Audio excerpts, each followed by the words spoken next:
Plaise à toi de parler à ton peuple ce matin. Utilise ma petite vie, Seigneur, pour édifier et bâtir la foi de quelqu'un. Et la parole qui sortiront de ma bouche, éternel Dieu de gloire, soit esprit et vie. Précieux Saint-Esprit, prends le contrôle de toutes choses dans ces lieux.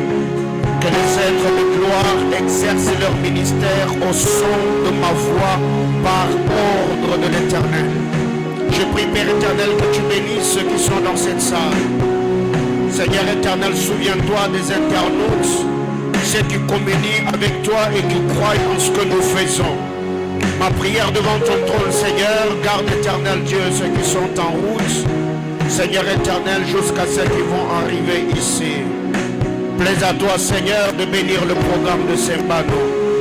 Ma prière au trône, éternel Dieu de gloire, que toutes les visions reçues, les prophéties qui nous viennent sans et là, Seigneur éternel Dieu de gloire, que rien ne reste sans effet. Nous nous attendons à toi. Croyons fermement, Père éternel, c'est une nouvelle saison pour nous, pour cette église. Et que ce programme, Père éternel, bénira le corps de Christ, bénira la ville et bénira, Seigneur, ceux qui sont, Seigneur éternel, de cette commission. Au nom de Jésus-Christ, notre Sauveur. Amen. Amen, amen. Alléluia. Que le Seigneur nous bénisse abondamment. Je disais que Dieu nous bénisse. Pouvez-vous m'aider à saluer votre voisin? Gloire à l'agneau. Alléluia.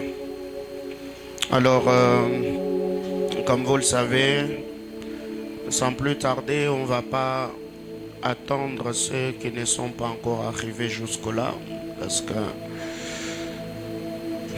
même si nous nous battons quand même pour vous libérer tôt, il y a toujours certaines personnes qui, malgré leur emploi du temps, ça nous complique quand même. Alors déjà, comme vous voyez, nous sommes en plein chantier. Les travaux sont en train de se faire, raison pour laquelle d'ailleurs vous avez vu, nous avons enlevé tout le rideau, le couloir, le dehors, on est en train de travailler. Je crois que déjà le mardi, on aura un autre décor ici. Alléluia.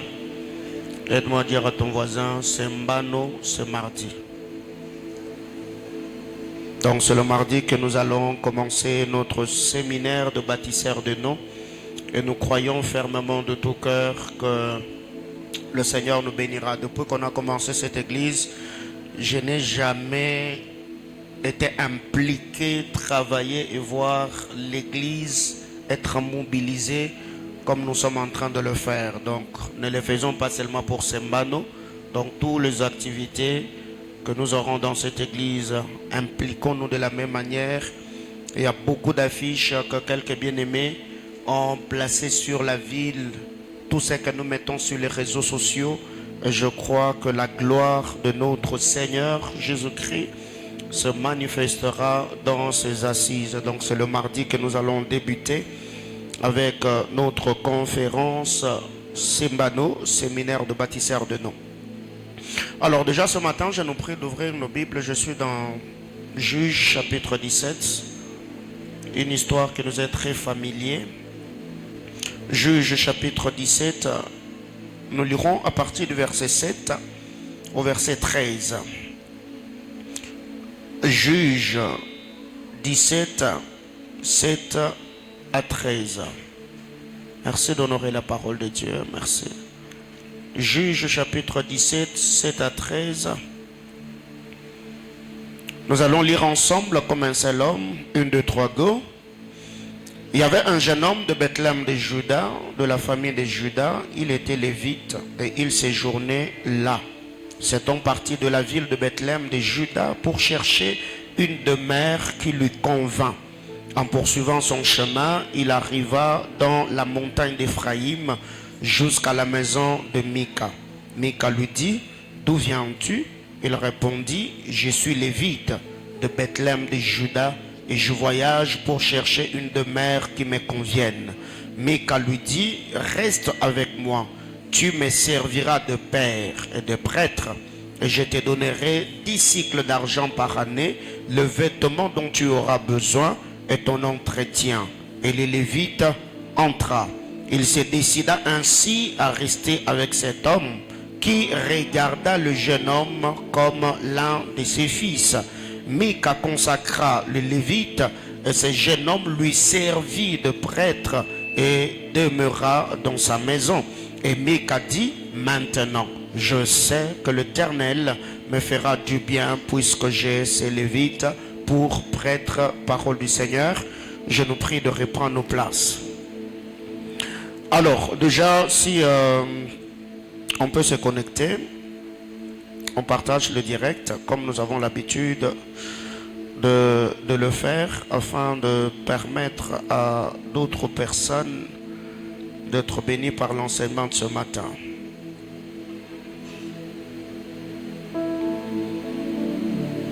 Donc, cet exercice ne nous prendra que quelques petites secondes.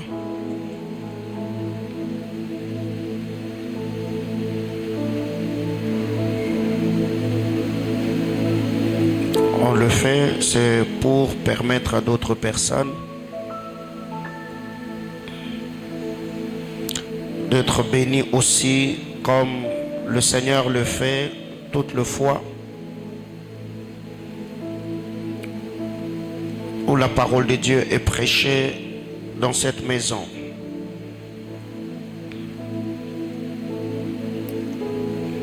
Si ton voisin n'a pas de connexion, tu peux lui donner ton mot de passe, c'est juste pour quelques secondes. Donc, vous partagez Wi-Fi, il se connecte après, vous récupérez vos mégas.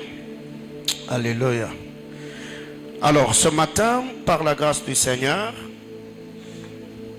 avant d'aller plus loin, je voudrais ici, à titre récapitulatif, revenir un moment sur ce que nous avons partagé le vendredi par la grâce du Seigneur. Nous avons eu à exploiter le texte des Ruth chapitre 2, le verset 11 et le verset 12.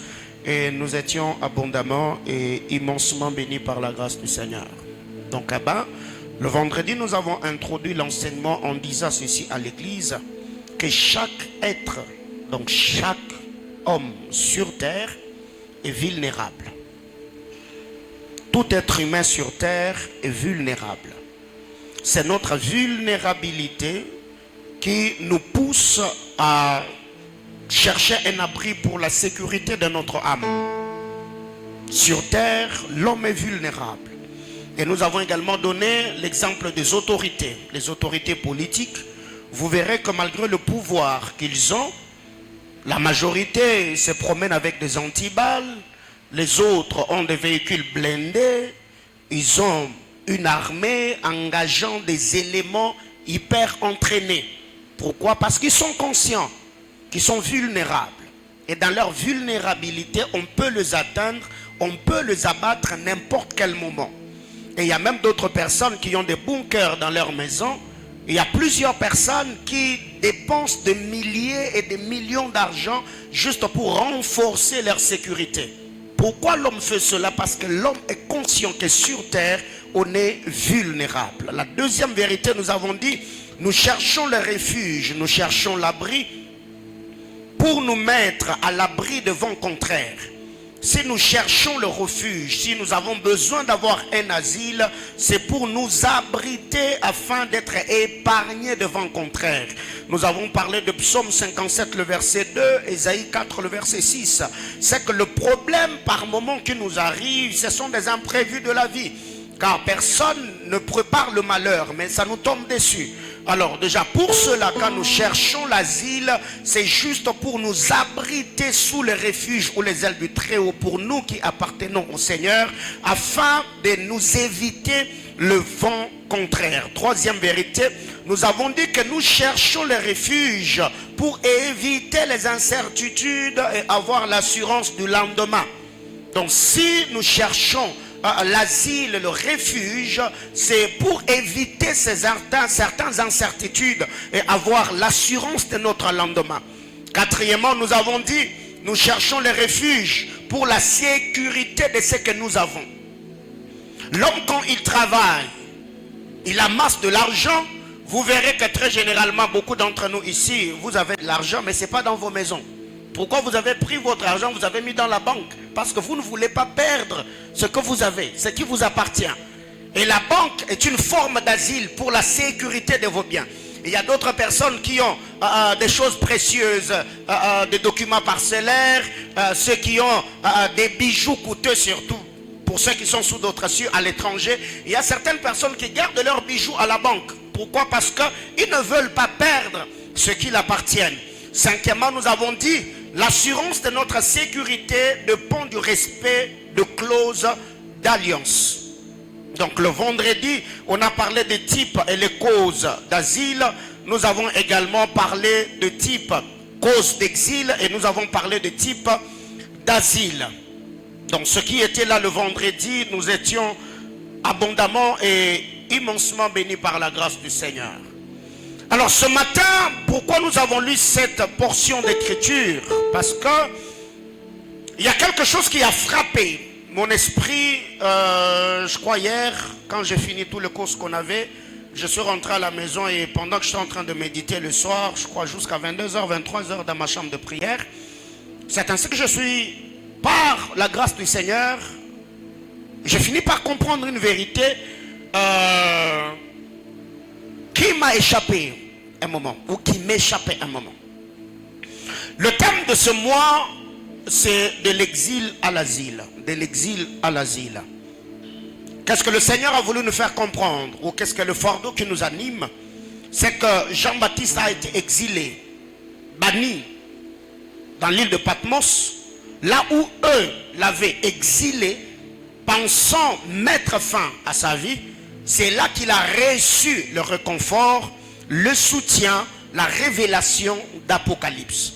Cela veut seulement dire que plus Satan nous attaque, plus il y a de problèmes, plus nous recevons de coups, plus nous les encaissons. Le coup que nous recevons, Satan pense nous détruire, il pense nous anéantir, mais ce qu'il oublie, c'est qu'en faisant toutes ces choses, les difficultés, le vent contraire, les réalités auxquelles nous sommes confrontés, ça nous pousse à chercher Dieu et à communier avec lui dans la prière. Alors que lui pensait nous détruire, il était au fait en train de nous approcher de celui qui est notre bouclier et notre refuge. Alors quand vous lisez la parole du Seigneur, je suis dans le verset 9 de Juge chapitre 17.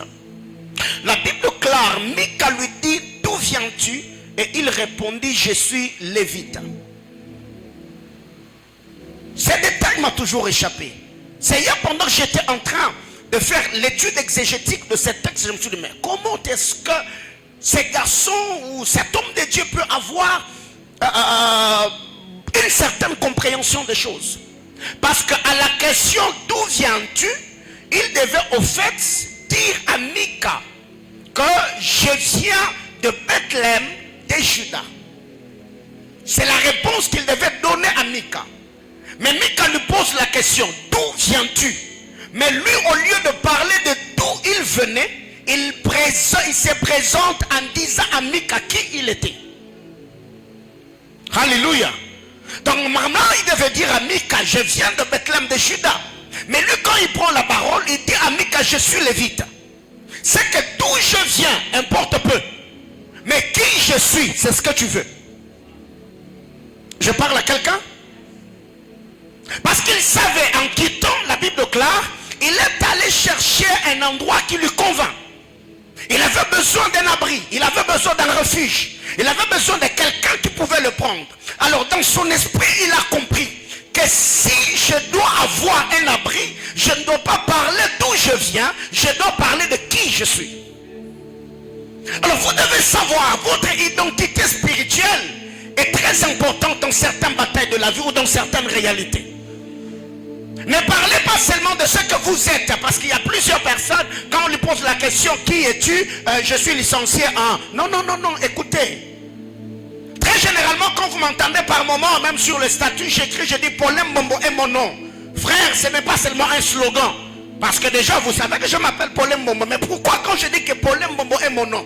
C'est qu'au-delà de ce que vous connaissez de moi, je porte une autre identité, une autre grâce qui fait que la personne que je suis aujourd'hui par la grâce du Seigneur, je ne le suis pas en fonction de ce que je suis, mais je le suis en fonction de la grâce qui repose sur ma vie. Je parle à quelqu'un? Alors écoutez-moi. Quand nous allons au verset 13, Mika prend la parole et dit aux jeunes lévites, entre dans ma maison. Les jeunes hommes est entré. Et après qu'il soit entré, Mika conclut et dit, je vois maintenant que le Seigneur va me faire du bien parce que j'ai ces lévites comme prêtres, comme sacrificateurs. Deux couvertures importantes. Nous en avons déjà parlé. Mika a dit, soit pour moi un père. De deux, soit pour moi un prêtre. Donc Mika savait que je suis orphelin de père. Parce que même quand vous lisez les débuts de l'histoire, on nous parle de la mère de Mika, mais on ne nous a jamais parlé du père de Mika. Alors Mika, quand il reçoit le jeune garçon, le jeune homme, il lui dira, sois mon père en premier, et en deuxième position, sois mon sacrificateur. Et c'est autour de cette vérité que nous allons nous entretenir ce matin, dans le temps qui nous a imparti. Alors déjà, de l'autre côté, nous avons dit que l'homme est vulnérable. Dans la vulnérabilité de l'homme, l'homme a plusieurs peurs. Et ces peurs dérangent l'esprit de l'homme. Ces peurs mettent l'homme dans l'insécurité. Et c'est ces peurs qui va pousser l'homme à trouver un refuge. La liste est exhaustive, mais retenons au moins que l'homme a peur de l'échec. Alléluia. Retenons en premier que l'homme a peur de l'échec. L'homme ne veut pas échouer.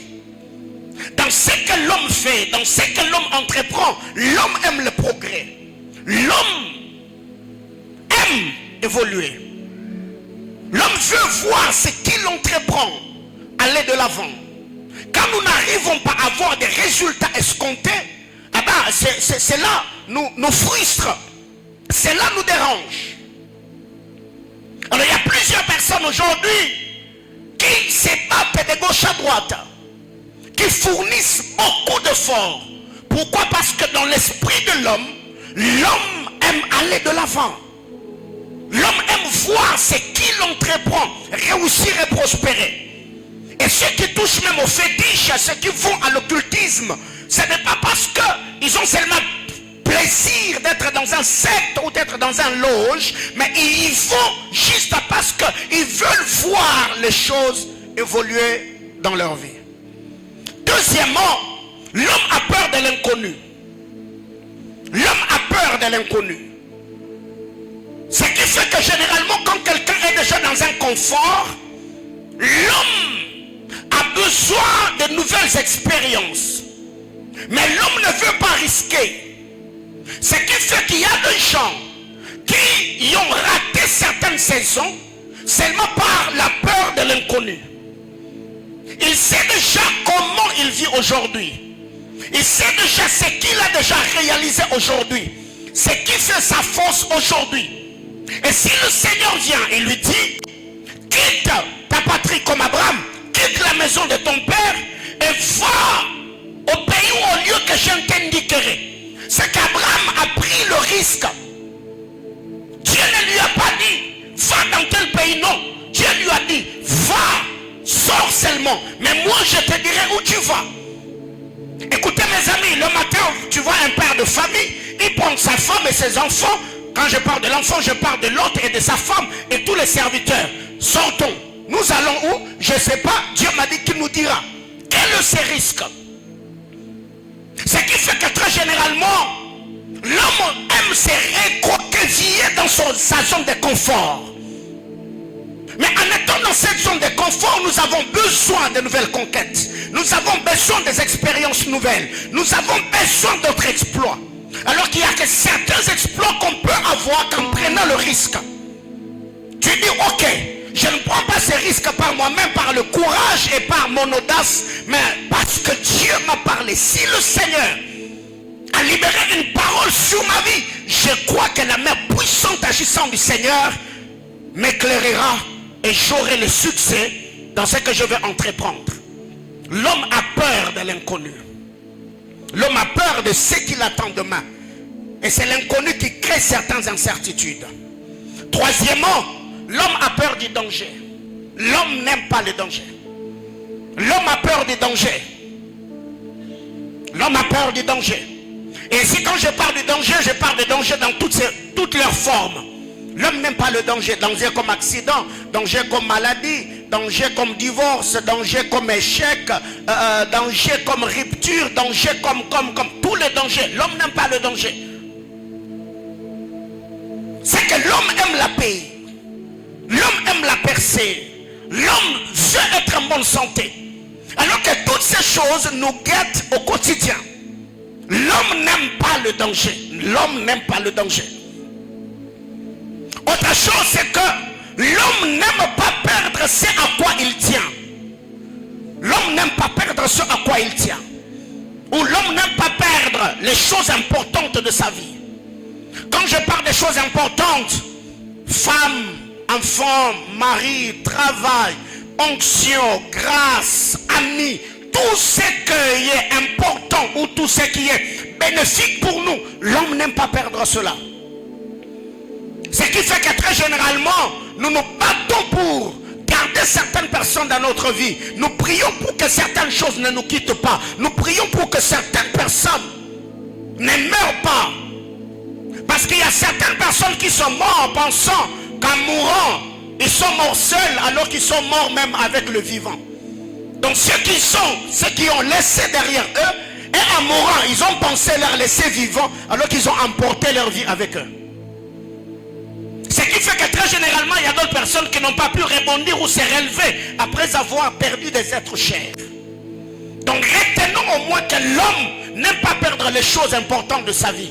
L'homme n'aime pas perdre les choses qui font son bonheur et son plaisir. Une autre chose, l'homme n'aime pas la mort. Ça, l'homme n'aime pas. Tu verras quelqu'un, il se battra pour souffrir en étant vivant que de mourir. Parce qu'il y a une écriture qui nous dit, vaut mieux un chien vivant qu'un lion mort, n'est-ce pas? Et l'autre écriture qui est son complément nous dit, il y a de l'espérance pour tous ceux qui vivent. Vous verrez que l'homme se bat pour ne pas mourir. Même s'il sait que si je mourrais, je vais rencontrer Jésus. L'homme n'aime pas. Même quand une prophétie vient, on te dit, oh non, on a vu, papa, tu vas aller en retraite, tu vas bâtir des hôtels de longévité. Tu vas aller en prière. Tu feras tout parce que l'homme aime vivre. L'homme n'aime pas la mort. Et cela nous guette au quotidien. Comme je le dis récemment, pendant le confinement, qui priait pour voyager? Même ceux qui n'avaient pas de travail, chacun d'entre nous priait pour survivre. Pendant le confinement, là, tous ont prié pour notre survie. Seigneur, que le virus ne puisse pas m'atteindre. Seigneur, je prie. Il y a même des gens qui ont fait des offrandes. Et si même dans votre maison, il y a quelqu'un qui se mettait à tousser, et vous dit, je ne sens plus l'odeur. Papa, vous-même déjà dans la maison, vous le mettez en quarantaine. C'est votre frère, c'est votre soeur. Mais chacun se bat pour sa propre vie. Je parle à quelqu'un. Ce qui fait que tu peux être mère de, frère de, épouse de, époux de. Dès que la personne n'a plus le souffle de vie, on l'évite. Si seulement aujourd'hui, c'est lui que tu appelles ton pied mon pied, mourait, et qu'on le plaçait dans un même lieu, on dit, vous restez passer nous ici. Aucun ne va rester là. Alléluia. Parce que chacun d'entre nous se bat pour préserver sa propre vie. Donc l'homme n'aime pas la mort, l'homme n'aime pas, on a peur de mourir. Même si tu sais, et tu sais, moi là, si je meurs, je vais voir Jésus. Mais qu'est-ce qui fait que nous avons peur? Parce que de l'autre côté, nous avons l'incertitude de ce qui se passe là-bas. Pourquoi on a peur de mourir? Parce qu'on s'est dit, mais ici sur terre, je connais des gens à gauche, à droite, mais là je connais personne. J'irai faire quoi là-bas? Alors vaut mieux que je reste dans ce monde où je vois mes frères, je vois mes soeurs, je vois mes amis. Mais déjà la parole de Dieu nous a déjà présenté ce qui se passe dans l'au-delà. Alléluia. Alors retenons ceci. Satan dans sa manière de faire. Combat le programme de Dieu attaché à la vie de l'homme. Si nous vivons ce que nous vivons, Satan ne nous combat pas nous. Il n'a que faire. Satan combat le programme de Dieu attaché à ta vie. Tous les attaques que tu reçois au quotidien, Satan ne s'attaque pas à toi. Tu es à quoi? Tu es qui? Mais c'est la mission qui est attachée à ta vie que Satan combat. Parce qu'il sait que si Dieu accomplissait le programme qui est attaché à ta vie, c'est Satan qui aura mal. Alors il y a plusieurs personnes qui n'ont pas encore compris cette vérité spirituelle. Ce qui fait que par moments, quand certaines réalités nous tombent dessus, on ne sait pas comment s'y prendre. Parce que nous pensons que Satan s'attaque à nous. Mais non. Si Satan s'attaque à moi, je sais que ce que je suis en train de faire, ce n'est pas un travail que j'ai improvisé personnellement. La grâce que j'ai, ce n'est pas une grâce que j'ai achetée au prix d'argent. C'est le Seigneur qui me l'a donnée. Alors si je reçois des attaques, le seul endroit où je peux trouver abri, c'est de rentrer auprès de celui qui m'a oint, n'est-ce pas? C'est rentrer auprès de celui qui m'a donné Maria, celui qui m'a donné le souffle de vie, afin de lui présenter les batailles que j'ai en lui disant: Seigneur, sécurise-moi, parce que ce que tu as mis dans ma vie, regarde comment l'adversaire cherche à me détruire. Voyez-vous? Ce qui fait que plusieurs personnes vivent certaines attaques, certaines réalités, les vents contraires qui s'abattent sur eux, seulement parce que Dieu a un plan avec eux. Alors je venais de dire ici que l'homme a peur de la mort. Mais quelqu'un ici va me dire: oui, c'est de la mort physique dont le pasteur parle. Mais non. Plusieurs aujourd'hui sont vivants. Mais en réalité, ils sont déjà morts. Mais ils ne sont pas seulement conscients. Pour eux, ils ne vivent plus. Pour eux, ils respirent. Alors écoute-moi. Mourir, ce n'est pas arrêter de respirer. Mourir, ce n'est pas quand le souffle de vie s'arrête, non. Il y a des gens qui respirent alors qu'ils sont déjà morts. Mourir, c'est ignorer sa mission. Ne pas connaître ce à quoi on est appelé, c'est une forme de mort. Ce qui fait que nous ne vivons pas parce que nous respirons. Nous vivons parce que tout ce que nous faisons, nous le faisons pour accomplir la mission que Dieu nous a assignée. C'est cela la vie. Alors vous verrez que on nous a beaucoup prêché dans les églises à chasser les démons, à prier pour le voyage, à demander à Dieu le travail. Mais est-ce que le prière que tu es en train de faire plutôt, est-ce que tu le fais en fonction de la compréhension que tu as de ta destinée?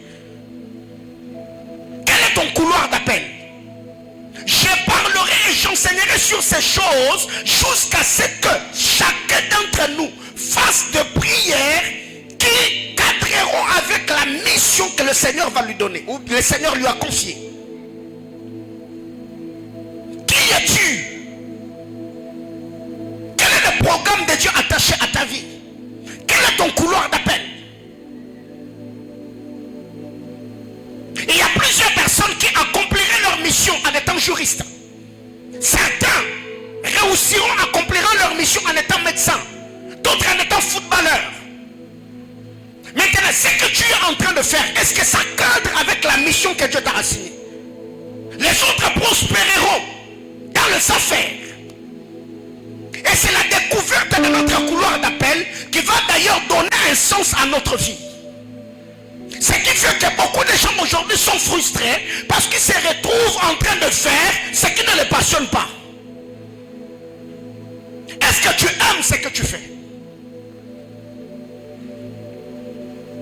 Et pourquoi tu es accroché à ce que tu fais? Parce que jusque-là, tu n'as pas encore découvert ce à quoi tu es réellement appelé ou ce que tu es appelé à faire. Mourir, c'est ignorer sa mission. Deuxième vérité, ne pas faire ce qui nous passionne. C'est une forme de mort. Ici, je parle de l'inactivité. Quiconque est inactif,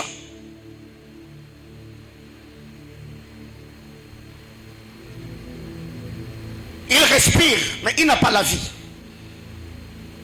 Parce que quand vous lisez la parole, la Bible déclare, les mouvements et l'être émanent de Dieu. Les mouvements et l'être. On s'aime parce que nous sommes. On s'aime parce que nous vivons. Ce qui fait que les morts sont inertes. Les morts sont inactifs. Les morts ne bougent pas. Alors il y a plusieurs personnes aujourd'hui. Ils s'aiment physiquement, mais spirituellement leur vie connaît une forme de stagnation et ils vont nulle part. Et ces personnes sont dans un cercle vicieux. Pas parce que leur réalité de leur nation, de leur pays, de leur territoire, ou peut-être le baptême spirituel auquel ils sont confrontés, les empêche, mais eux-mêmes, déjà dans leur esprit, ils ont des paradigmes mentaux qui les empêchent de prospérer, d'émerger et de fournir certains efforts. Bien-aimés frères, il n'y a pas dans la race animale un oiseau qui m'a challengé tous les jours de ma vie comme l'aigle.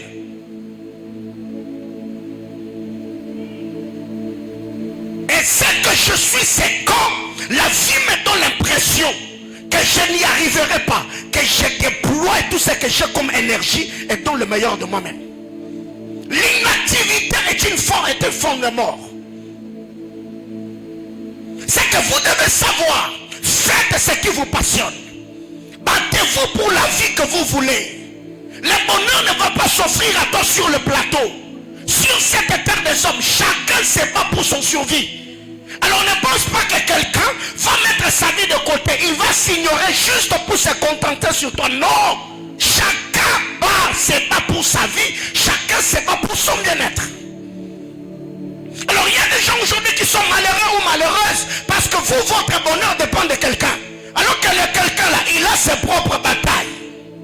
Même dans les couples, chères femmes, ne dépendez pas seulement de votre mari. Oh, il ne me fait pas câlin. Oh, il ne me fait pas compliment. Non, c'est votre droit. Mais vous ne devez pas devenir malheureuse parce que lui ne fait pas ou ne vous donne pas ce que vous voulez.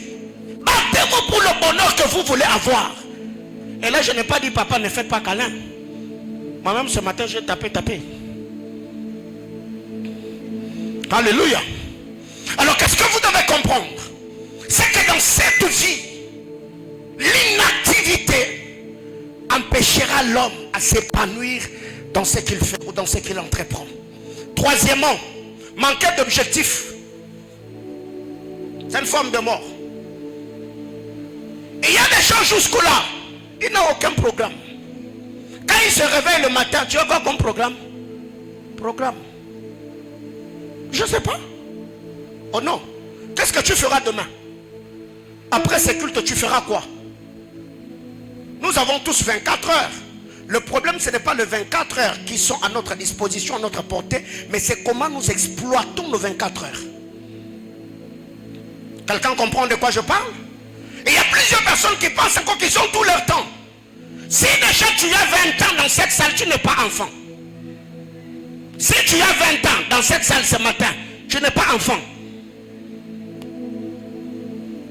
On n'encourage pas, mais vous verrez que les femmes du temps de nos mères, déjà à 15 ans, 14 ans, une femme pouvait gérer une maison. C'est que quand les parents voyageaient, ils peuvent laisser une jeune fille de 15 ans, de 16 ans, de 17 ans, elle vous gère. Le matin, elle fait la maison, elle vous prépare. Aujourd'hui, confie l'argent à une jeune fille. Elle va acheter méga et vous allez manger le riz. Est-ce que je parle à l'église? Aujourd'hui, nous avons des femmes intellectuelles. Elle a 25 ans, elle est licenciée en. Mais irresponsable dans sa manière de faire. Pas seulement les femmes, mais les hommes aussi. Moi, cette histoire m'a challengé dans mon jeune âge. Mon vieux père m'a raconté, alors qu'il était vivant, qu'à 17 ans, il avait acheté sa première maison. À 17 ans. Et à l'époque, les gens ne faisaient pas trop de grandes études comme nous aujourd'hui. Il y avait des ateliers comme ébénisterie, menuiserie, ajustage, mécanique, et tout ce qui va avec. Ce qui fait que la majorité de ceux qui ont grandi à cette époque-là, beaucoup se sont retrouvés dans l'enseignement. Mais déjà en ces temps-là, Il s'achetait de maisons à 17 ans. Mais aujourd'hui, tu vas voir un homme de 17 ans. Tout ce qu'il sait faire, c'est mincir les bas de son pantalon. Se mettre un truc ici et ça fait kangadadi. Quelle irresponsabilité. Manquer de objectifs dans la vie, c'est tout un problème. Cette année, qu'est-ce que tu t'étais fixé comme objectif? En ayant ces objectifs-là, quelles sont les stratégies que tu avais mises sur pied pour arriver là? Mais non. Pourquoi on ne sait plus réfléchir? C'est parce que dans les églises, on nous a dit seulement que ce que nous vivons, c'est Satan. Alors maintenant, pour gagner la vie, il faut seulement prier. Mais non, frère. Il y a un temps pour toutes choses. Je prie, je travaille. Je prie, je travaille. Même pour que les enfants d'Israël aient la victoire sur les Amalécites, il a fallu que Josué ait l'épée en main et que Moïse soit à la montagne en train de prier. Mais si toi tu ne fais que prier, frère, on va te tuer dans la prière. Ce qui fait qu'il y a beaucoup de gens aujourd'hui qui ont perdu même la vie de prière parce qu'ils se sont réveillés tard. Ils ont passé tout leur temps, leur jeunesse en train de prier et ils se sont rendus compte que la 30 ans, il n'a rien fait. Alléluia. Dis à ton voisin, la vie est pour ceux qui se réveillent tôt. Et tu vois ce que tu as compris dans ce que je dis? C'est que se réveiller tôt, toi tu vois le fait d'ouvrir les yeux très tôt le matin. Non. Je parle de comprendre les réalités de la vie très tôt. Il faut se réveiller très tôt. Donc tu as déjà 15 ans, tu as un cahier de charges. Il y a beaucoup ici qui nous ont dit, oh non, moi quand j'aurai 25 ans, je serai déjà chez moi avec 3 enfants. T'en as combien? Pose la question à ton voisin. Non, il ne faut pas poser. Tu vas l'énerver ce matin. Alléluia. Moi dès que j'ai 30 ans, j'aurai une maison. Après avoir dit, tu n'as rien fait pour avoir la maison. Et tu te rends compte que tu as 35. Et là directement, ta colère, c'est sur les autorités. Oh papa,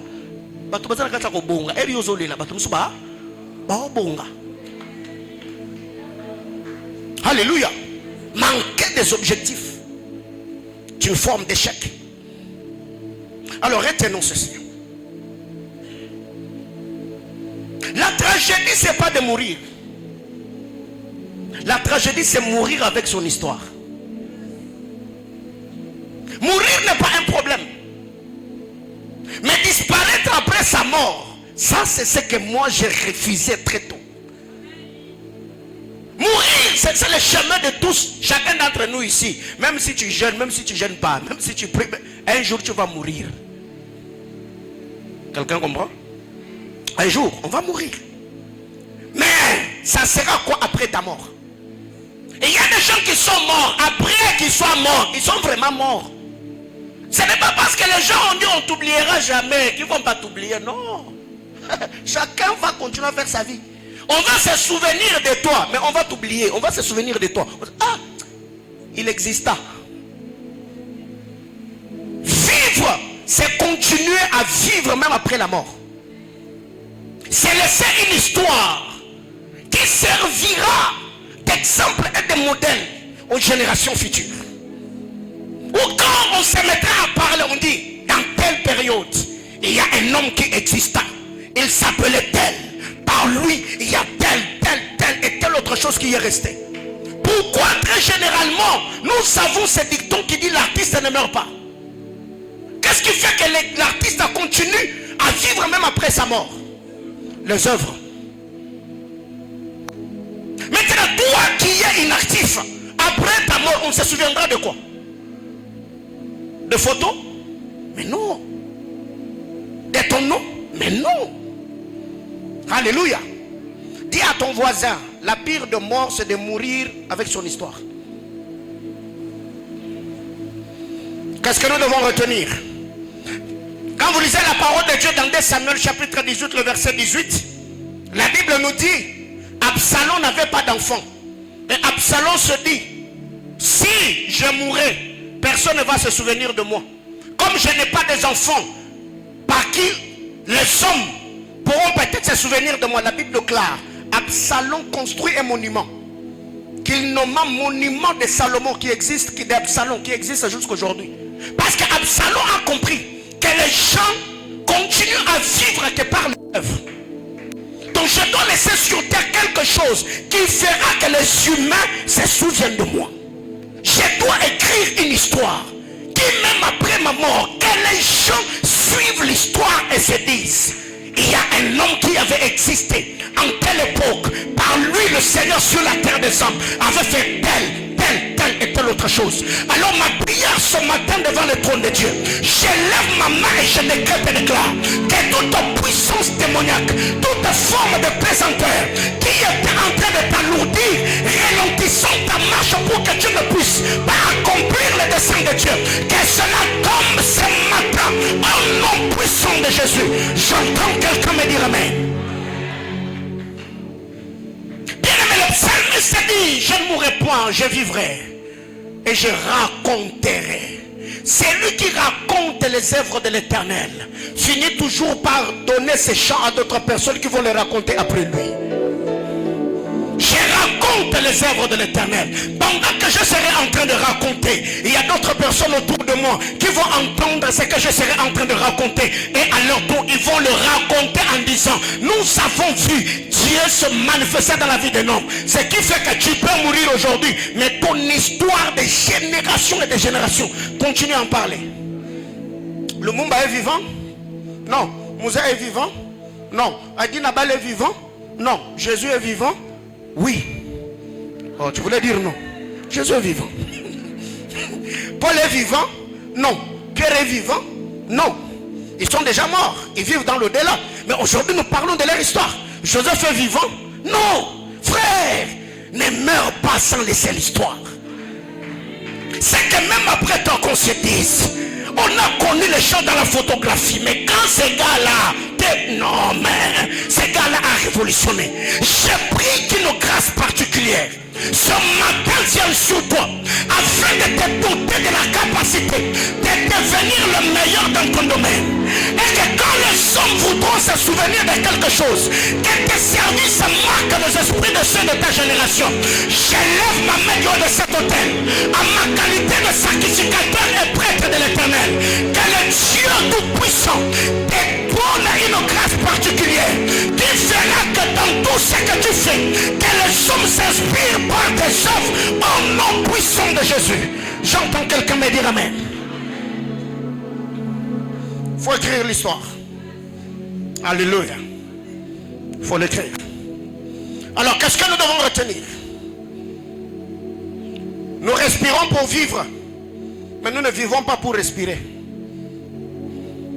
Moi je respire pour vivre, mais je ne vis pas que pour respirer. Alors il y a plusieurs personnes qui respirent pour vivre. Non. Moi je respire pour vivre, mais je ne vis pas pour respirer. Plusieurs vivent pour respirer. Donc jusque-là, il inspire, il expire. Lundi, inspire, expire. Mardi, il mange, il dort. Il mange, il dort. Il mange, il dort. Il mange, il dort, il se réveille. Il mange, il dort, il se réveille. Mais non. Et aussi avoir des enfants n'est pas accomplir sa destinée. Parce qu'il y a plusieurs personnes aujourd'hui, nous avons grandi avec ces dictons qui disent bota bota. La Bible déclare sème le matin et le soir ne fait pas baisser les bras. Parce que tu ne sais pas ce qui prendra. C'est ici ou c'est là. Donc moi comme j'ai raté là, je vais tenter ma chance dans les enfants. Oh, tu vas les faire souffrir pour rien. Avec la vie d'aujourd'hui, tu vas faire souffrir tes enfants. Alléluia. Tu as 4 ans de mariage et 3 enfants. Papa, toi tu ne gênes pas? Alléluia. Donc j'ai rien dit, je ferme la parenthèse. Alors vous devez savoir que tout ce que j'étais en train de dire ici, Satan bloque la vie des hommes. Satan entraîne les hommes dans des histoires bizarres. Alors parlant de la mort, parlant de l'échec, vous devez savoir qu'il y a des choses que Satan fait. Satan bloque les destinées. Dis à ton voisin, Satan bloque les destinées. Non, dis-le encore jusqu'à ce qu'il comprenne. Satan bloque les destinées. Alors, il y a 2 vérités que nous ne devons pas oublier. La première des choses, Satan aime qu'on l'ignore. Satan aime qu'on l'oublie. Parce que là où Satan est ignoré, là où Satan est oublié, là où on n'a pas la conscience de son existence, il va travailler sournoisement en détruisant des vies. Et nous penserons que ce que nous sommes en train de vivre, c'est dans la volonté de Dieu, alors que Satan est derrière. Deuxième vérité, c'est que Satan aime beaucoup qu'on parle de lui. Parce que là, on parle beaucoup de lui. Ça crée la phobie, ça crée la psychose. Et on ne sait plus voir la grandeur de Dieu dans ce qui nous arrive. Tout sera mis sur le dos de Satan. Alors moi, j'aime l'équilibre. Je sais que Satan existe, mais dans ce qui m'arrive, je cherche à comprendre quelle est la volonté de Dieu. Mais vu que Satan est présent, retenons que Satan bloque les destinées des hommes. Et il y a des hommes jusque-là, ce n'est pas l'intelligence qui leur manque, ce n'est pas leur relation, ce n'est pas leur capacité, les prouesses ou les habiletés, mais derrière leur échec, il y a une main noire qui le retient. Quand vous lisez la parole de Dieu, l'apôtre Paul a dit aux Thessaloniciens, une ou deux fois, nous avons voulu venir vers vous, mais Satan nous a empêchés, Satan nous a bloqués, Satan nous a résisté. Il y a des gens jusqu'aujourd'hui, leur vie est morose. Ces personnes n'évoluent pas. Ils se morfont au quotidien, fournissant d'efforts pour ne pas avoir des résultats escomptés. Ce n'est pas d'abord une situation économique qui les empêche à prospérer. Parce que derrière leur sécheresse, il y a une main invisible qui les bloque et les empêche. C'est pourquoi je l'ai toujours dit, quand vous voyez les chars des Égyptiens n'est pas percé, ce n'est pas que le conducteur ou le fabricateur est un amateur. Il y avait des êtres spirituels, des anges qui étaient dans le camp des Israélites, qui bloquaient leurs chars pour les empêcher à ne pas aller de l'avant. Alors il y a des gens comme ça, année après année, elle a reçu de promesses, il a des relations, mais rien ne va. Ce n'est pas parce que ces gens-là n'ont pas de volonté, c'est le diable qui alourdit leur cœur, le diable alourdit leur esprit, afin qu'on ne te fasse pas du bien. Mais à ce que je sache, là où Satan a bloqué, Dieu place toujours sur notre chemin un homme en qui il s'est investi, un homme qui a reçu de lui un mandat, afin de libérer le parole de grâce qui va faire tomber toute forme de résistance. Alors ce matin, puisque l'Éternel m'a appelé, puisque l'Éternel m'a oint, je lève ma main, je décrète et déclare que toute forme de blocage auquel ton travail était confronté, auquel tes affaires faisaient face, auquel ton ministère était bloqué, je parle de ton mariage, je parle de ta famille, je décrète et déclare de la même manière que la mer rouge était une barrière et par la main levée de Moïse, le souffle de l'Éternel fait séparer la mer en deux. De la même manière que le Jourdain était un blocage pour les Israélites, les pieds des sacrificateurs ont séparé la mer en deux. Ce matin j'ai une onction, ce matin j'ai un message, ce matin j'ai une grâce. À ma qualité d'homme de Dieu, je décrète de grâce sur ta vie, que toute forme de blocage, toute forme de barrière auquel tu faisais face, je décrète de grâce ce matin, que cela tombe au nom de... Reprends ta place. Satan bloque les destinées. Il a résisté à Paul. Et Paul n'a pas pu se rendre à Thessalonique physiquement, bien sûr, même s'il avait envoyé des lettres. Ça aussi c'est une forme de stratégie, et je n'en parlerai pas ce matin. Satan l'a bloqué à ne pas se présenter physiquement, mais Paul est entré à Thessalonique par d'autres personnes qui avaient les écrits de Paul. Bien aimés frères, deuxièmement, il y a des choses que nous devons comprendre. Satan bloque les destinées en érigeant des barrières spirituelles qui vont nous empêcher à prospérer.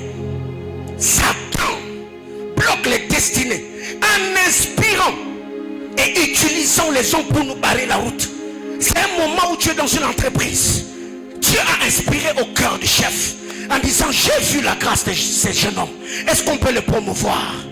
Mais l'autre là viendra dire: non chef, lui il ne mérite pas. Et comme c'est lui qui parle souvent avec le chef, et que lui est utilisé par Satan, le parole qui entre dans les oreilles du chef, ça alourdit le cœur. La promotion que tu devais recevoir au mois de janvier, les chefs commencent à aller de report en report. Si ce matin tu es ici, on t'avait dit que dans l'entreprise il y avait un projet de promouvoir quelqu'un, je viens ce matin incliner le cœur des décideurs dans cette entreprise étatique. Je décrète et déclare que là où tu travailles, s'il y avait une promotion inscrite dans le programme de Dieu, que le monde des ténèbres avait bloqué, je parle même de ceux qui font les affaires. Dieu avait inspiré au cœur de quelqu'un de te connecter à certaines personnes pour que ta vie et tes affaires prospèrent. Ce matin, je prends la parole de Dieu comme un marteau afin de broyer la dureté de cœur de somme. Que le cœur de somme s'incline en ta faveur. La Bible déclare le cœur de roi est un courant d'eau entre les mains de l'Éternel. Qui sait qui sort de ma bouche fasse incliner la main du Tout-Puissant en ta faveur, afin que ceux qui doivent te faire du bien se retrouvent en train de le faire, indépendamment de leur volonté. Au nom de... Cela est écrit. Quand vous lisez la parole de Dieu, Pharaon ne voulait pas. Il avait le cœur endurci. Il n'a pas voulu libérer les enfants d'Israël. La Bible déclare l'Éternel. Quelqu'un comprend de quoi je parle? L'Éternel. Pharaon a libéré les enfants d'Israël indépendamment de sa volonté. C'est un niveau où quelqu'un te fait du bien malgré lui. Il vient te faire du bien mais il pleure. Je le fais quand même mais je ne sais pas pourquoi je le fais. C'est l'Éternel, le Dieu que je sais, qui a incliné ton cœur pour que tu me fasses du bien. J'étais en train de dire à quelqu'un, toi qui n'arrivais plus à écouler tes marchandises, quelqu'un sera au centre-ville avec un autre projet. Il entre là où toi tu travailles. Il se retrouvera en train d'acheter. Il vous dit, je n'avais pas envie d'acheter, mais je sais que je dois acheter quand même. Ça, aïe aïe aïe aïe aïe aïe. J'étais en train de libérer cette parole sur quelqu'un. Les gens se retrouveront en train de te faire du bien, ne sachant pas pourquoi ils le font.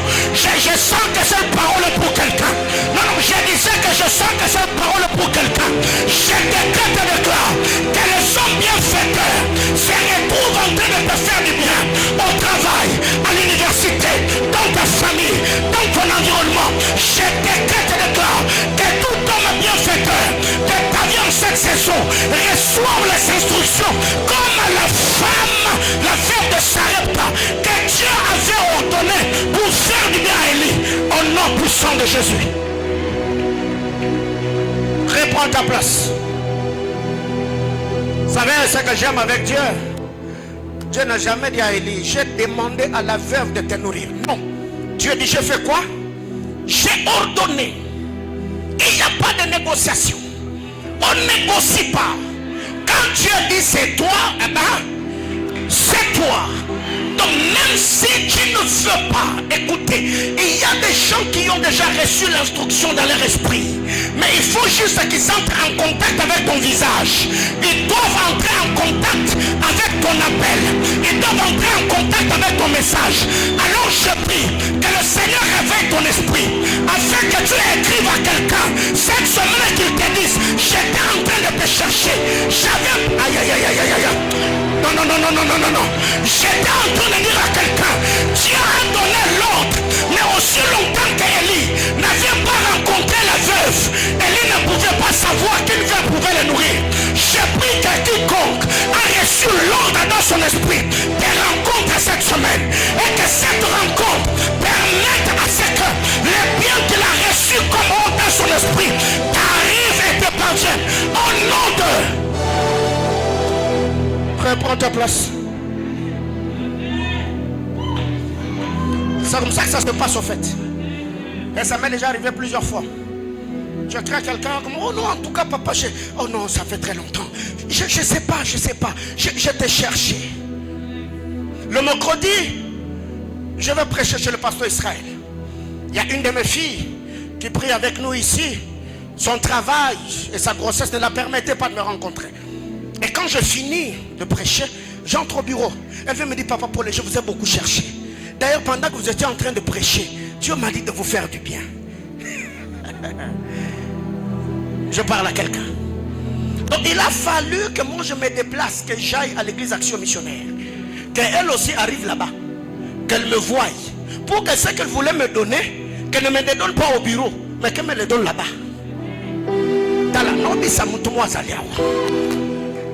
Tous ceux qui ont reçu l'ordre dans leur esprit, j'ai pris que même au couloir du bureau, que vous puissiez dire, je disais même en route, je dirais même au supermarché, je disais même à la montagne, même dans le rêve, dans la Nzamba.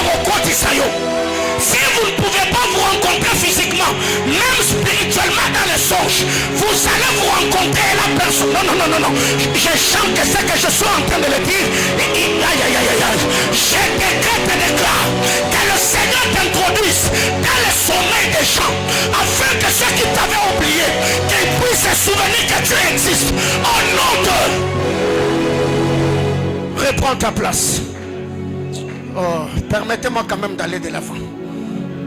Autre chose, Satan désoriente les destinées. Satan ne bloque pas seulement, mais il désoriente aussi. Quand de Judas Iscariote, il était appelé à être apôtre. Mais regardez comment Satan désoriente la vie de Judas. La Bible claire, Satan avait inspiré au cœur de Judas. Peut-être aujourd'hui, on allait avoir peut-être le premier épître de Judas Iscariote. On allait peut-être avoir l'épître de Judas. Mais Judas a été désorienté. Quelqu'un que le Seigneur a appelé dans sa souveraineté. Certes, il y avait une prophétie de celui qui allait trahir le Messie, mais ce n'était pas le nom de Judas. Quelqu'un comprend de quoi je parle? C'est que vous devez savoir, il y a Satan qui désoriente le destiné. C'est pourquoi tous les jours de ta vie, ne livre pas ton cœur au plaisir. Le diable peut passer par un simple plaisir pour désorienter ta vie.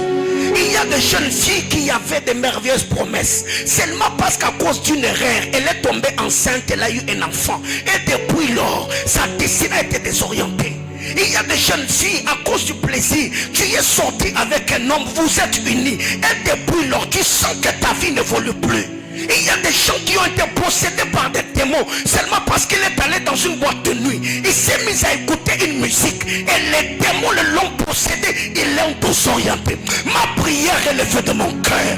Même si tu t'étais retrouvé en dehors du programme de Dieu à cause de tes erreurs, j'ai prié que le Dieu qui sait récupérer les décideurs des hommes, que Dieu te récupère. Je décrète et déclare que ta destinée soit ralignée, que ta destinée soit reprogrammée, que ta destinée soit réorientée. Je décrète que tous ceux qui sont ici, étant conscients qu'ils vivent certaines choses à cause des erreurs du passé, là où le diable t'avait désorienté, il y a un sacrificateur qui te récupère.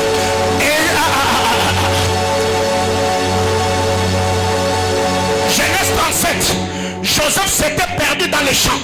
La Bible déclare, un homme le rencontra en lui donnant l'itinéraire de là où étaient ses frères. Si ta vie était désorientée, je suis cet homme, je suis cette foi, je suis cette onction, je suis cette grâce qui te va te donner la direction. Je décrète et déclare, si c'est ton travail, si c'est ton onction, si c'est ton ministère, si c'est ta santé, si c'est ta destinée, je demande à Dieu que les êtres de gloire attachés à cette commission déploient leur zèle, exercent leur ministère pour récupérer ta destinée. Même au travail là où on t'avait déclassé, là où on t'avait rabaissé, je libère cette parole sur ta vie, que Dieu te prenne là où tu es et te place là où tu dois être. Au nom de destinée désorientée. Plusieurs vivent cela. On peut désorienter une destinée en prenant de mauvaises décisions, ou encore en s'éloignant des hommes providentiels de nos vies. Tu peux. Les disciples qui étaient partis, Jésus les avait choisis, n'est-ce pas? Démas a désorienté sa destinée parce qu'il a quitté Paul. La Bible claire, Paul dit, Timothée viens au plus tôt, car Démas m'a abandonné. Pour l'amour du siècle présent, il est allé à Thessalonique. Et on n'a plus parlé de lui. Peut-être Démas allait aussi écrire peut-être des livres qui allaient bénir l'église du Seigneur. Donc tu peux désorienter ta destinée en te déconnectant. Frère, dans cette vie, il faut être humble. Il faut reconnaître à un moment que pour que ma vie brille, je dois m'attacher à tel. Et même si tu sens que cet homme-là devient capricieux, parce que toi tu sais l'impact qu'il a dans sa vie, bats-toi autant que tu peux. Et il y a des gens qu'on ne quitte pas sur terre. Dès que tu les quittes, c'est comme que dirait tu as quitté ta destinée. Je parle à quelqu'un. Dieu bénit l'homme que par l'homme, mes amis. Tout ce que tu demandes à Dieu se trouve dans les mains des hommes, se trouve dans la vie des hommes. Alors quand tu te déconnectes de certaines personnes, tu verras, c'est comme si ta destinée est retardée, ta destinée est alourdie. Il faut être sincère pour reconnaître que depuis un temps, quand je me suis déconnecté de tel, ma vie n'évolue plus. Je connais un homme très zélé, aimant le Seigneur, s'est détaché d'un certain homme. Et tout ce que nous recevons aujourd'hui comme nouvelles, c'est pas intéressant. On s'est dit, Dieu, il est le Dieu des hommes. Autre chose, Satan retarde le destiné. Je vais rapidement parce que je suis en train de vouloir chuter. Ce que je devais d'ailleurs dire, je ne l'ai même pas encore dit. Satan retarde le destiné. Cas d'Ésaü. Si Ésaü a traîné dans le sang de Rebecca parce que Jacob était en train de bloquer son talon pour lui dire, toi tu n'iras nulle part, toi et moi on reste ici. Donc Satan ici, quand j'utilise Jacob, Satan ne nous bloque pas, Satan ne nous retarde pas comme ça physiquement. Ce sont des batailles qui se livrent dans le monde spirituel. Et Satan utilise les hommes qui sont dans notre environnement comme des pions pour accomplir son programme. Parce que nous avons toujours dit, l'homme est un instrument pour l'accomplissement des desseins. Soit il est utilisé pour accomplir les desseins de Dieu, soit c'est Satan qui l'a récupéré pour accomplir ses desseins. Alors ma prière, c'est que tu ne sois pas l'instrument dans les mains de Satan pour accomplir une volonté. Non, non, non, non, non, non. Ma prière, même en étant inconscient, que le diable n'utilise même pas ton subconscient pour accomplir une volonté. Que le Seigneur sécurise ton âme, que Dieu sécurise ton esprit, que Dieu sécurise ton corps. Qu'aucune puissance démoniaque ne t'inspire pour accomplir une quelconque volonté. Parce que Satan ne récompense jamais ce qui le sert. Jamais. Autre chose. Satan frappe des hommes et sèche les destinées. La sécheresse. Quand vous lisez la Bible dans le livre de Joël, on nous parle de l'armée des sauterelles, le Gélec, le Asile, le Gazam, ainsi de suite. Frappé de sécheresse. Et cette sécheresse peut nous frapper par la crise économique.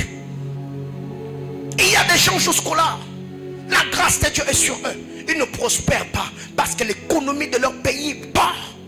Quand vous lisez 2 Rois chapitre 2, le fils des prophètes ont dit à Élisée, le séjour de la ville est bon, mais la terre est stérile. Pourquoi? Parce que les eaux sont amères.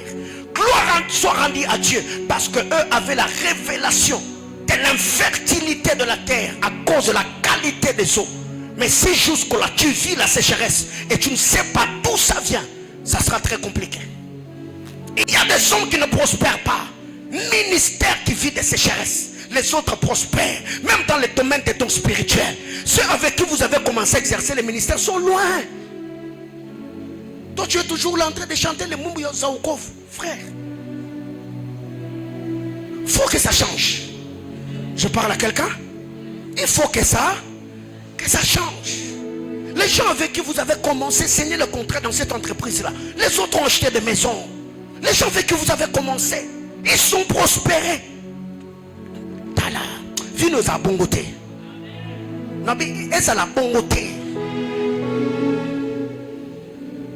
Satan brise les destinées. Destinée brisée. Le cas de Tamar, frère d'Absalom. 2 Rois. Tamar, une belle fille, belle de figure, belle de corps. Et il y a une tunique multicolore. Une fille pleine de rêves et de vigueur. Sa destinée a été brisée parce que Satan a utilisé Amnon comme instrument pour briser la vie de Tamar. La Bible déclare, cette femme désolée, elle alla habiter dans la maison d'Absalom jusqu'à la fin de ses jours. La destinée de Tamar était brisée. Et le diable peut briser cette destinée par les empoisonnements aujourd'hui, surtout avec ce que nous vivons. Quelqu'un à fleur d'âge, une destinée promettante radieuse. On voit quelqu'un par une destinée brisée, comme une vase qu'on a mis à terre. Certaines catastrophes qui nous arrivent peuvent briser ta destinée. Le mauvais témoignage, les accusations peuvent briser une destinée. Et je crois que Dieu de toute grâce affermira chacun d'entre nous. Autre chose, Satan dépouille les destinées. Le dépouillement, il dépouille les hommes dans leur destinée. Cet homme a quitté Jéricho. Il a quitté Jérusalem pour Jéricho. Il a rencontré les brigands qui l'ont tabassé et l'ont dépouillé. Heureusement pour lui qu'il y avait les bons samaritains. Beaucoup de choses à dire et des paroles de grâce à libérer. Mais on évolue. Les amis, la vie est faite de challenge. La vie est faite de challenge. Il y a des batailles à livrer. Il y a des barrières à faire tomber. Et pour cela, nous avons besoin de 4 types d'hommes. De l'exil à l'asile. L'exil, c'est une déportation ou une force contraignante t'a délocalisé de la terre de l'épanouissement, de ta terre d'expansion. On t'a délocalisé, onction délocalisée, ministère désorienté, mariage désorienté. Tu te retrouves là. Mais là où on t'a mis, comme Abraham qui libéra Ismaël, la Bible déclare, l'enfant habita au désert et devient un habile chasseur. Là où on l'avait exilé, c'est là où l'alliance l'a récupéré. Il est devenu un grand homme. Bien-aimés frères, alors ce matin, comme je le disais, on a besoin de 4 types d'alliés. Premier allié, c'est Dieu. Il faut avoir Dieu comme allié dans tes batailles. Proverbe chapitre 16, le verset 3. Dieu doit être notre premier allié. Dieu doit être notre premier allié. Et si en prenant Dieu comme allié, c'est le consulter avant de t'engager dans quoi que ce soit. Seigneur, je te consulte. Je veux m'engager dans cette relation. Est-ce que tu es d'accord? Seigneur, je veux effectuer ce voyage. Est-ce que tu es d'accord? Seigneur, je veux lancer ce business. Est-ce que tu es d'accord? Seigneur, je veux effectuer ce voyage. Est-ce que tu es d'accord? Consulter Dieu, c'est faire de lui partenaire. Même les hommes de Juda ont consulté Mika. Lui ont dit, consulte l'Éternel et dis-nous. Est-ce que le voyage que l'on fait, est-ce que l'Éternel est avec nous? Mika, après avoir consulté Dieu, il leur dira, allez-y. Le voyage que vous effectuez est sous les regards bienveillants du Très-Haut. Quand ils sont partis, ils ont eu le succès. Pourquoi? Parce qu'ils avaient consulté Dieu. Deuxièmement, c'est avoir une couverture parentale. Les parents, Ephésiens chapitre 6, la Bible déclare, enfants, obéissez à vos parents. Honore ton père et ta mère. Honore ton père et ta mère. Pour que tu vives longtemps. Et à cela est attachée une promesse. La loi de l'honneur. Bien-aimés frères, que personne ne t'induise en erreur. Te donnant de prophéties, pour te donnant de conseils, je ne sais pas, de prophéties, pour que tu ne prennes pas soin de tes parents. Frères, les premiers sorciers de ta vie, c'est ces prophètes-là.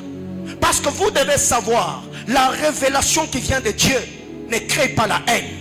La révélation qui vient de Dieu ne crée pas de division. C'est que si Dieu t'a révélé que ma mère est sorcière, mon père est dans l'occultisme, je sais aussi que le Dieu qui a donné la révélation, il ne va pas m'empêcher à leur faire du bien. Et même si eux ont l'intention de me faire du bien, à cause de l'alliance, la Bible déclare, donne la nourriture à ton ennemi. Car c'est comme le charbon de feu que tu amasses sur sa tête. Mais aujourd'hui, beaucoup de prophètes font de nous des possessions exclusives et privées parce qu'ils savent que c'est en nous manipulant, en nous séparant, nous divisant des membres de nos familles qui vont régner. Je ne dis pas tous les prophètes. Non, il y a des prophètes sérieux qui servent le Seigneur aujourd'hui dans l'intégrité et en prêchant le principe du royaume. Et je vous l'ai toujours dit, quand quelqu'un vient te donner des révélations, tout ne tourne que tout autour de ses parents. La première des choses, pose-toi la question, quelle est la relation que lui a avec ses parents? Peut-être c'est un enfant qui a grandi sans affection parentale. On l'a maltraité, malmené. Il a grandi avec des blessures. Et quand il entre dans le ministère, il entre avec ces cœurs-là. Il va te communiquer de malédiction inutilement. Alors, les parents, il faut recevoir leur bénédiction.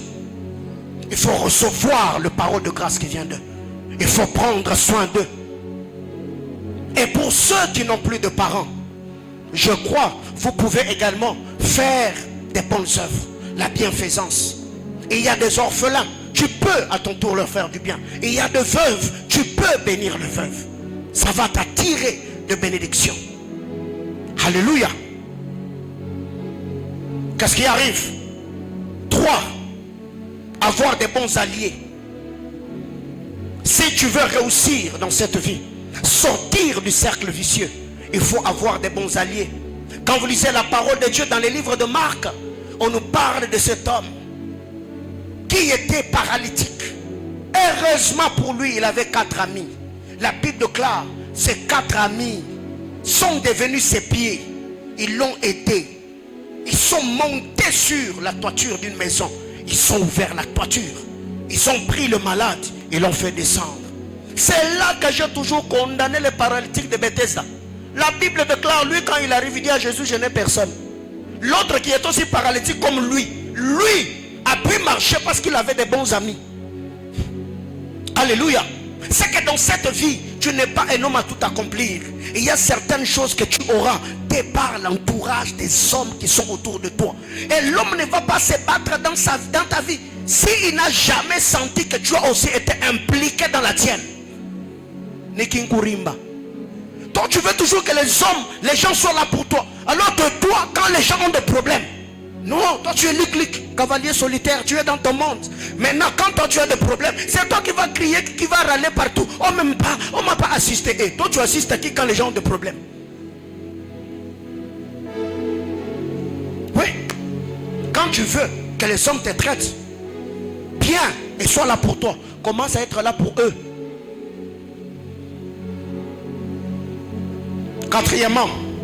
Quatrième allié, savoir un prêtre, avoir un sacrificateur. Mika a dit à ses hommes, sois mon allié, tes prières, et moi je serai ton allié financier. Donc je te donnerai telle somme chaque année, je te donnerai les vêtements de ton choix. Donc si tu te réveilles le matin, tu dis je vais mettre ça, Mika t'achète. Parce que lui aussi sait que la prospérité qu'il a, c'est toi qui pries pour que Dieu le bénisse. 4 alliés. 1, Dieu est mon premier allié. 2, mes parents. 3, mes amis. 4, mon sacrificateur. Bien aimé, un homme qui est entouré par ce genre de personnes, même si Satan et toute sa bande se mettaient ensemble pour le combattre, il aura toujours l'issue. Il réussira toujours, les amis. Alors par moment, le problème avec nous, c'est que nous nous battons seuls. Ça par moment, ça me fait mal quand je reçois certains bien-aimés au bureau. Il arrive, il dit, ma soeur, tu t'appelles comment? Oh pasteur, je m'appelle tel. J'ai pris au centre, j'ai dit, oh, tu pries dans cette église? Oh, combien depuis de temps? Oh, ça fait maintenant 2 ans. Maman, 2 ans dans cette église. Tu n'es jamais entré dans mon bureau. Tu n'as jamais parlé avec moi. Je n'ai jamais prié pour toi. Ma soeur, comment vous faites, Bandoukou? Mes frères, comment vous faites? Je suis votre pasteur et je suis là pour vous. Dans le bureau du pasteur, là, il n'y a pas de conditions. Ce n'est pas payant, c'est gratuit. Alléluia. Alors, ceux qui viennent de Kinshasa, par moments, j'aime leur souplesse d'esprit. Dès les jours où il arrive dans votre église, après culte, na comme on pasta à côté de lui. Pasta, nga héritier, Na utikini. Ah, héritier ndeng. Bien, ah, pasteur. Bika makele le kotinga fort. Vio wana biloko, boyeba nite. Bosolo la te. Pasteur menga ko die boete. Nga die boete. Oko changata libote. Il demande la prière, mais yanke. Oko changata libote. Demba mo mo fuka me chuma boko. Ezo pese neti poso oseka. Neto sambela. Obeto banda koteni. Frère, je vous assure. Mais il y a des gens comme ça. Une année. Qui a déjà fait une année dans cette église. Et il n'a jamais parlé avec moi. Personne ne va se manifester. Ah, alléluia. Ah, est-ce qu'on peut acclamer le Seigneur pour le bien-aimé? Vous avez fait une année, plus d'une année. Vous n'avez jamais parlé avec moi, ni sur les réseaux sociaux, ni dans mon bureau. Manifestez-vous. Waouh. Alors, je suis là pour vous. Hein? Tu vois ton voisin là qui s'est manifesté. Mwambia, pasteur, on a autant de foot. Je me suis dit, bon, papa. Oyoki. Oyoki. Je suis là pour vous. Je jeûne pour vous. Je me consacre pour vous. Je prie pour vous. Je voudrais vraiment que cette vision-là, qu'on soit vraiment réellement une famille. Parce que personnellement, j'ai déjà fini mon enseignement. Là, je vous conseille comme pasteur. Ça me fait mal. Et ceux avec qui je partage souvent, ils savent c'est comme cela que je fonctionne. Je me vois inutile dans la vie de quelqu'un. Quand il a des problèmes, il se bat seul. Et c'est quand ça s'arrange qu'il vient me dire, pasteur, si je ne me faisais pas voir parce que j'avais tel et tout l'autre problème. J'ai dit non. Maintenant, si demain, après-demain, tu as un autre problème, ne m'éloigne pas, ne m'écarte pas. Je voudrais verser de larmes avec vous. Je veux souffrir avec vous. Je veux être là dans les bons et les mauvais moments. Je voudrais encaisser les coups de la vie avec vous. Je voudrais verser les larmes avec vous, les amis. Parce que dans cette vie, même l'homme le plus pauvre a besoin qu'on lui donne l'impression que sa vie serve à quelque chose. Donc si peut-être vous avez pris dans une église, ou pouvoir c'est le pasteur dans cette église-là, il faudrait avoir l'argent, Non, nous on ne fonctionne pas comme ça, les amis. On ne fonctionne pas comme ça. Tu peux m'appeler, tu peux appeler, tu peux écrire, tu fais des messages vocaux. On est là pour vous. Que Dieu nous bénisse abondamment.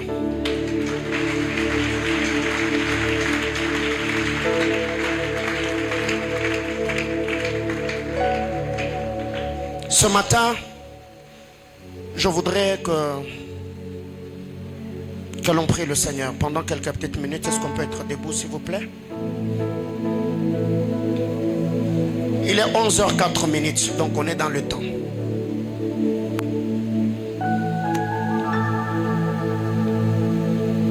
Je voudrais que l'on prie le Seigneur ce matin. Que l'on prie le Seigneur. Je ne sais pas, toi, tu es à quel niveau? Ta destinée, Satan l'a désorientée? L'a-t-il bloqué? Y a-t-il de barrières? Quelles sont les réalités auxquelles tu es confronté? Qu'est-ce qui te dérange? Qu'est-ce que tu as comme problème? Je voudrais ce matin que, pendant que je suis en train de parler, que tu essayes au fait de te situer. Tu y es où? Tu y es dans quoi? Et l'on va prier ensemble. Quelqu'un peut-il élever sa main droite et me suivre dans la prière? Abba Père, dans le nom de Jésus. Ce matin, j'ai entendu ta parole. J'ai compris que tu ne veux pas que je sois là où je suis et que je vive ce que je vis. C'est pourquoi ce matin, je prie, m'appuyant sur l'œuvre salvatrice de la croix, utilisant, engageant l'autorité et le pouvoir que tu m'as conféré afin d'anéantir tous les plans de l'ennemi. Selon qu'il est dit, je vous ai donné l'autorité et le pouvoir de marcher sur le scorpion, sur les serpents et sur toute la puissance de l'ennemi. Ce matin, tout esprit de nuisance, J'ai détruit cela. Au nom de... Mettons à prier.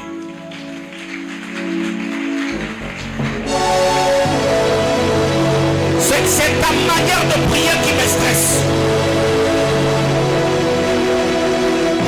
Jésus, alors qu'il chassait les démons, la Bible déclare Jésus parlait comme ayant autorité. Il parlait comme ayant autorité.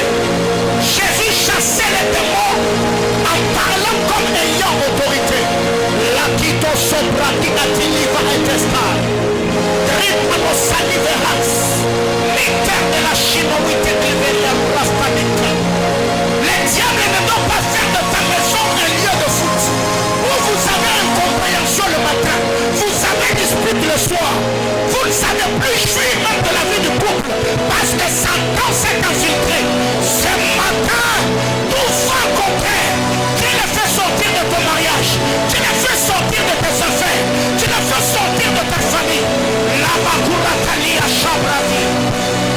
Aïe, aïe, aïe. Je prie avec quelqu'un. Je prie avec quelqu'un. Je prie avec quelqu'un. Satan, ce matin, je te déloge de ma famille.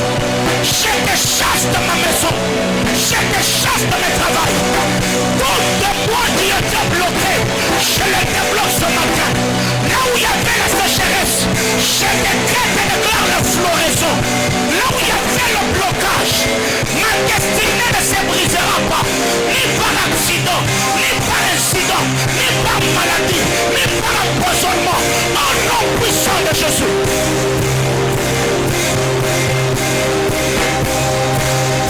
Aïe, aïe, aïe, aïe, aïe, aïe. Il a dit, ma maison sera appelée une maison de prière. Ma maison sera appelée une maison de prière.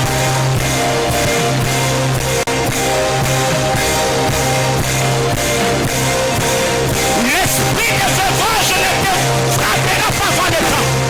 L'esprit de divorce ne t'attaquera pas. Oh mon Dieu, oh mon Dieu, oh mon Dieu, oh mon Dieu, oh mon Dieu. Quiconque ici dans le plan satanique, Satan veut planifier qu'il reste veuf ou veuve. J'annule l'esprit et le décret de mort sur vous au nom puissant de Jésus. Yes. Yes. Yes. Yes. Satan bloque le vie. Satan sèche le vie. Satan brise le vie. J'ai la peur de l'inconnu. C'est pourquoi je prie. J'ai la peur du danger. C'est pourquoi je prie. Ma vie est vulnérable. C'est pourquoi je prie. Ma vie est la merci. C'est pourquoi je prie. Ce matin, je suis en train de prier parce que je sais, c'est dans la prière que je puise ma force. Je prie ce matin parce que je sais, c'est dans la prière que je puise ma force. Je prie ce matin parce que je sais, c'est dans la prière que je puise ma force. Yes! Centre libre ce matin. Dieu est ton Père. Dieu est ton Père. Dieu est ton Père. Dieu est ton Père. Dieu est ton Père. Ma vie et ma destinée ne sera pas bloquée par Satan. Ma vie et ma destinée ne sera pas désorientée par Satan. Ma vie et ma destinée ne sera pas retardée par Satan. Ma vie et ma destinée ne vivra jamais la sécheresse de Satan. Ma vie et ma destinée ne sera jamais brisée par Satan. Ma destinée ne sera jamais dépouillée. J'ai pris ce matin, Père éternel, il y a où la veille de dépouillement, que Dieu m'a pris, là où ma vie était destinée. J'ai pris au nom de Jésus tout ce que Satan veut briser. J'ai pris ce matin que Dieu le reconstitue. Là où il y avait la sécheresse, je prophétise la floraison. Là où il y avait le retard, je prophétise l'accélération. Là où la destinée était choses soient réorientées. Là où la destinée est bloquée, que les choses se débloquent. En nom de... Acclame le Seigneur.